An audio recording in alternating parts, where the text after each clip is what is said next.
নমস্কাৰ বন্ধুসকল, আপোনালোকক পুনৰবাৰ স্বাগতম জনাইছোঁ এনিনিয়াৰ জব পৰ্টেল ইউটিউবৰ অন্য এটা ভিডিঅ'ৰ মাজতে।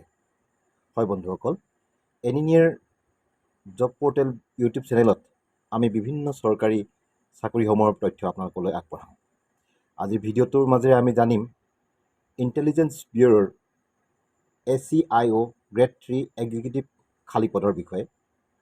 লগত থাকিব এই পদটোৰ বাবে বয়সৰ সীমা, শিক্ষাগত অৰ্হতা বা নিযুক্তি প্ৰক্ৰিয়া বা আবেদন কেতিয়া আৰম্ভ হ'ব আৰু কেনেকৈ কৰিব, আৰু অন্যান্য অধিক তথ্য আমি আপোনালোকক ষ্টেপ বাই ষ্টেপ সকলোবোৰ তথ্য আপোনালোকৰ মাজলৈ আগবঢ়াই নিম।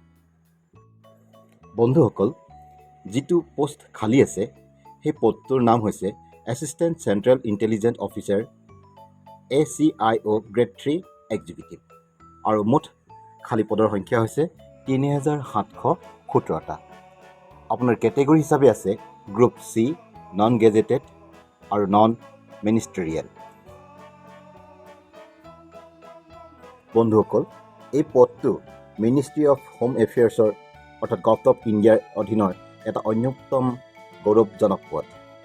বন্ধুসকল, এই পদটোৰ বেতন আৰু সুবিধাসমূহ বিষয়ে আপোনালোকক জনাব বিচাৰিছোঁ। এই পদটোত পে স্কেল হৈছে লেভেল 7 অৰ্থাৎ 44,900ৰ পৰা 1,42,400লৈকে আছে। লগত থাকিব চেণ্ট্ৰেল গভৰ্ণমেণ্টৰ অন্যান্য এলাউন্সেছ, লগতে থাকিব স্পেচিয়েল ছিকিউৰিটি এলাউন্সেছ 20% পৰ্যন্ত, আৰু ইয়াৰ লগতে যোগ হৈ থাকিব হলিডেত কৰ্ম কৰাৰ বাবে কেছ কম্পেনচেশ্যন, যিটো আপোনালোকে 30 দিনলৈকে উপভোগ কৰিব পাৰিব। বন্ধুসকল, এই পদটোৰ বাবে আপোনাৰ শিক্ষাগত অৰ্হতা এনেধৰণৰ দৰকাৰ হ'ব। যিকোনো স্বীকৃতিপ্ৰাপ্ত বিশ্ববিদ্যালয়ৰ পৰা আপুনি গ্ৰেজুৱেট হোৱাটো বাধ্যতামূলক। লগতে বেছিক কম্পিউটাৰ নলেজ থাকিলে অতিৰিক্ত সুবিধা হয়।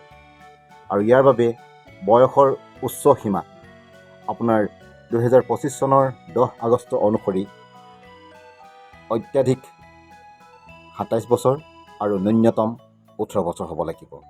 অৱশ্যে কিছুমান কেটেগৰীত বয়সৰ কিছু ৰেহাই আছে, যেনে ST বা SC কেণ্ডিডেটে 5 বছৰ ৰেহাই পাব, OBC কেণ্ডিডেটে 3 বছৰ ৰেহাই পাব, আৰু যিসকল গভ এমপ্লয়ী তেওঁলোকে 40 বছৰ পৰ্যন্ত এই চাকৰিটোৰ বাবে এপ্লাই কৰিব পাৰিব।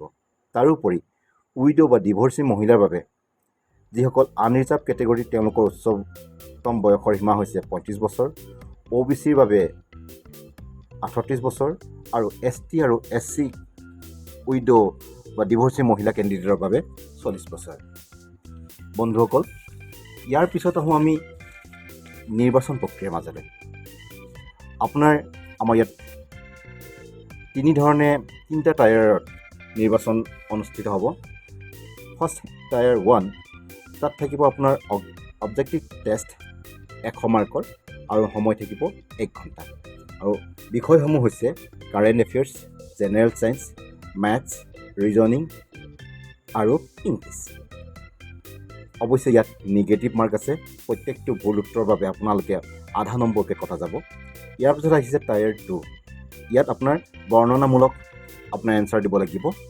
ইয়াৰ সম্পূৰ্ণ মাৰ্কছ হৈছে 50 নম্বৰ, আৰু ইয়াৰ ভিতৰত আহিব আপোনাৰ এছে ৰাইটিং, ইংলিছ আৰু কিছুমান দীঘলীয়া উত্তৰ। বন্ধুসকল, এই দুইটা পৰীক্ষাৰ মুঠ আপোনালোকে 33% নম্বৰ পাবলৈ সক্ষম হ'ব লাগিব, তেতিয়া আপুনি কোৱালিফাই হ'ব। তাৰ পিছত তৃতীয় অৰ্থাৎ থাৰ্ড যিটো টায়াৰ হ'ব সেইটো হ'ব আপোনাৰ ইণ্টাৰভিউ, আৰু ইণ্টাৰভিউত পোৱাৰ পিছত টায়াৰ 1 আৰু টায়াৰ 2ৰ নম্বৰ অনুসৰি শ্বৰ্টলিষ্ট কৰা হ'ব। অৰ্থাৎ বন্ধুসকল, পুনৰবাৰ কৈছোঁ, ইণ্টাৰভিউটোৰ বাবে আপুনি টায়াৰ 1 আৰু টায়াৰ 2ৰ যিটো নম্বৰ পাব সেই নম্বৰৰ অনুসৰিহে আপোনালোকক থাৰ্ড টায়াৰৰ বাবে শ্বৰ্টলিষ্ট কৰিব। বন্ধুসকল, এতিয়া আহোঁ আপোনালোকে আবেদন কেনেকৈ কৰিব। আবেদন কৰিবলৈ আপোনালোকে প্ৰথমতে আমাৰ ৱেবছাইটলৈ যাব লাগিব। ৱেবছাইটটো হৈছে www.mha.gov.in অথবা www.ncs.gov.in। আৰু ইতিমধ্যে আমাৰ আবেদন প্ৰক্ৰিয়া আৰম্ভ হৈছে 19 জুলাই 2025 পৰা, আৰু এই আবেদন প্ৰক্ৰিয়া অহা 10 আগষ্ট 2025 তাৰিখলৈকে চলিব আপোনাৰ নিশা 11:59 এইখিনি হোৱাৰ পিছত আপোনালোকে এক্সাম চেণ্টাৰ নিৰ্বাচন কৰিব লাগিব। আপোনাৰ এক্সাম চেণ্টাৰৰ বাবে আপুনি যিকোনো 5খন চহৰ নিৰ্বাচন কৰিব লাগিব। চহৰসমূহ অৱশ্যে তাত দিয়া থাকিব, তাৰ পৰা আপুনি চহৰ নিজে ছিলেক্ট কৰি ল'ব। এতিয়া আহিলে আপোনাৰ আবেদনৰ মাচুল। হয়, ST, SC, ফিমেল আৰু এক্স ছাৰ্ভিচমেনৰ বাবে আবেদন মাচুল থাকিব 550 টকা আৰু আনৰিজাৰ্ভ OBC আৰু EWS মেল কেটেগৰীৰ বাবে আবেদন মাচুল থাকিব 650 টকা। আপোনালোকে পে'মেণ্টসমূহ কেনেকৈ কৰিব? হয়, পে'মেণ্টসমূহ আপোনাৰ কাৰ্ড, UPI, নেট বেংকিং বা SBI চালানৰ যোগেদি আপুনি পে'মেণ্ট কৰিব পাৰিব। কেইটামান গুৰুত্বপূৰ্ণ কথা পুনৰবাৰ আপোনালোকক কৈ থৈছোঁ বন্ধুসকল। আপোনালোকে গোটেই তথ্যবোৰ জানিবৰ বাবে অফিচিয়েল যিখন নটিফিকেশ্যন আহিব সেই নটিফিকেশ্যনখন ভালকৈ পঢ়িব।